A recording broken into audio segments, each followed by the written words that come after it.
O caso de negociação que a gente descreveu, o contexto era que uma empreendedora daqui de Salvador que tem um negócio que faz entregas de comidas e para essas entregas ela utiliza o serviço de motoboys.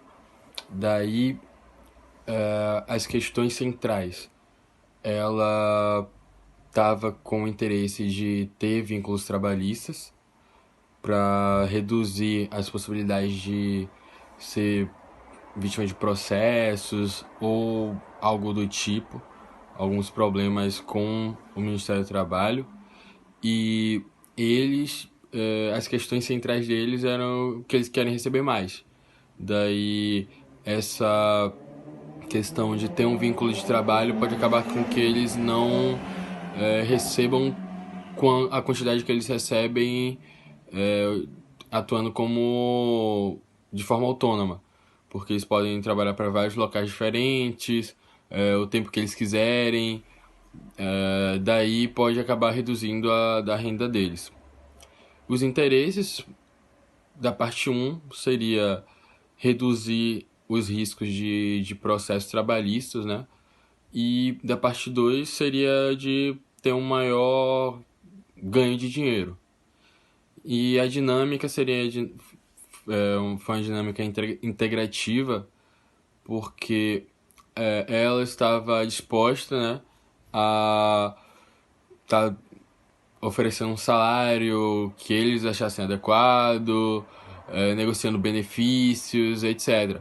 E para eles também, porque eles têm a ideia de que eles querem receber dinheiro ou igual ou maior do que eles já recebem, e tendo uma maior segurança, porque eles teriam um contrato de trabalho, e eles iriam ceder, porque inicialmente eles não teriam a intenção de estar fazendo esse vínculo.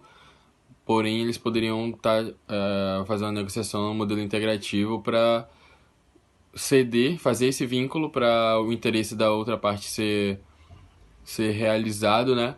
E o interesse deles também, porque é de ter um salário Dos adequado. obstáculos encontrados. O principal obstáculo encontrado pela contratante seria a formação do vínculo trabalhista, na qual os motoboys não desejam formar. E o mesmo sai para os motoboys, pois eles não querem reduzir seus ganhos que eles têm em outros restaurantes, então eles não têm interesse em trabalhar exclusivamente para a contratante, o que torna o principal obstáculo tanto para a contratante quanto para os motoboys. Bom, com relação ao mix da negociação, por parte da contratante, temos que ela vai oferecer um valor para expor o contrato, que na verdade seria o salário mínimo mais comissões. E ela teria exclusividade do serviço dos motoboys, então ela pode pensar até em expandir suas operações e aumentar o negócio em si. E no caso dos motoboys, o mix da negociação se daria pelo ganho dos benefícios da CLT e também, na verdade, ter uma maior segurança no emprego. Mesmo em época de sazonalidade menor, eles têm um salário fixo que eles ganhariam mensalmente pela empregadora. Então, nesse sentido de sazonalidade, de épocas de menor demanda, eles teriam essa vantagem. Bom, a melhor alternativa para acordo negociado, tanto para a contratante quanto para os motoboys, na verdade seria a abertura de um MEI por parte dos motoboys. No caso da contratante, se eles abrissem um MEI, ela teria que pagar menos taxas do que se fosse contratá-los pela CLT.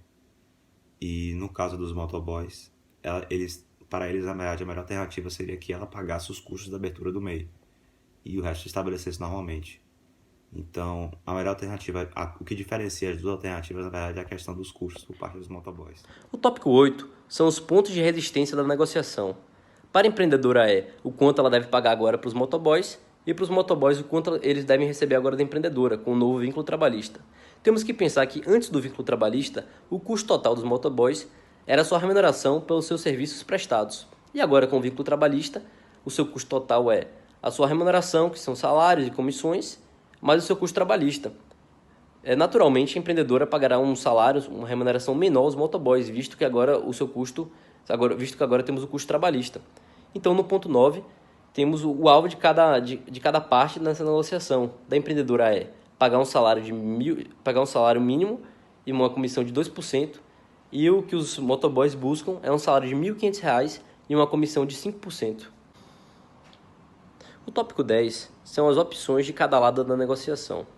Para a empresária, ela pode contratar um serviço terceirizado para fazer o serviço de entregas, ou senão ela pode buscar outro profissional que esteja disposto a trabalhar nas condições propostas por ela. Já os motoboys podem ir para outra área como mototáxi, ou se não podem procurar uma empresa de aplicativos que fornece o mesmo serviço e procuram por motoboys. No tópico 11, nós temos as concessões. A empresária pode aumentar o salário dos motoboys e também pode aumentar as comissões. Já os motoboys podem pedir um salário menor do que o 1.500, que eles estavam pedindo antes, um salário de R$ 1.500, eles podem pedir um salário menor e também podem pedir para a redução das suas comissões.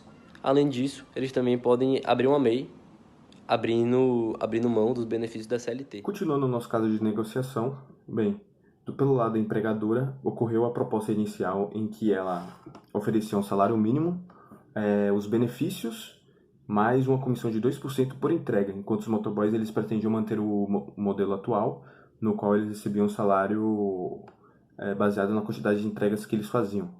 Pelo lado da empregadora, existe o argumento de que daria maior segurança para ambas as partes, tanto futuramente, para caso algum funcionário venha se apor na justiça, porque querendo ou não, é obrigação do empregador assinar a carteira do seu funcionário, e tanto para os motoboys em si, caso futuramente eles ocorresse algum acidente, essas coisas, teria a carteira de trabalho para poder lhe garantir alguns direitos dele, alguns benefícios.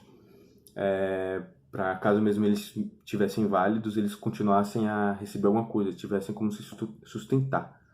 Do lado dos motoboys, existe o argumento de que os custos da empresa aumentariam significativamente, enquanto nas épocas de demanda mais baixa, os custos continuariam altos. E de que não seria sem a carteira assinada, esses custos seriam proporcionais à quantidade de entregas que eles fariam. Então, não ocorreria a possibilidade de ter prejuízos. Dos dois lados, pelo lado da empregadora, existe a vontade de estabelecer um vínculo sem gastar além das suas possibilidades, enquanto os funcionários eles querem receber uma remuneração satisfatória.